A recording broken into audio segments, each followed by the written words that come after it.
Hi, in my last video I introduced you to preferences for extroversion and introversion, and I shared with you tips on how you can support people with those preferences. If you haven't seen it, I would suggest go back to watching the first video before watching this one. You can do that by following the link below. Today I'm going to introduce you to the next pair of preferences called sensing and intuition. So sensing and intuition preferences tell us about how we like to gather information and what kind of information we trust. So somebody who has preference for sensing, they like real and tangible information, concrete and factual, gathered by our five senses.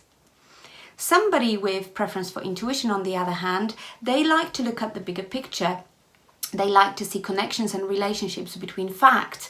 They like using their imagination, and they are especially attuned to new and future possibilities. Now, how can you support somebody with those preferences? What do you need to consider? As I mentioned in my previous video, don't assume that you know people's preferences. Have a conversation with them, ask them about what kind of information they trust and they need from you. Having those conversations will benefit you in the long term anyway, because not only it builds trust and mutual understanding, but also it will allow you to tailor your support based on the needs of your people, and that will have impact on their motivation. So what kind of projects could you assign to people based on their preferences?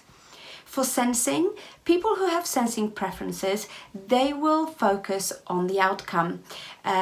They like to have as many facts as possible. So provide them with facts on project deadline, any measurements tool, any relevant data.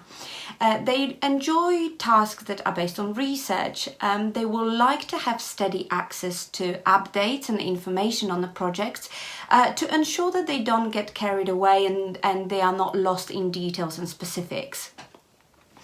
People with preference for intuition, on the other hand, they will like to be involved in the projects that requires their imagination and creativity.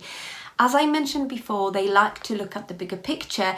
They like to have ideas and use their creativity. So involve them in projects that allow them to do that. Also, they will appreciate updates and feedback on how their ideas fit into overall picture. That will ensure not only will give them sense of purpose and motivation, but also it will allow them not to get carried away with their ideas. Now, can you think of any specific projects that you can assign to your people based on their preferences?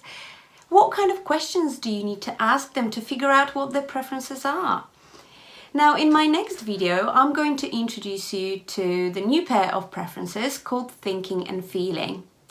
If you would like to find out more about profiling, or if you would like to find out about profiling for yourself or your team, then do get in touch.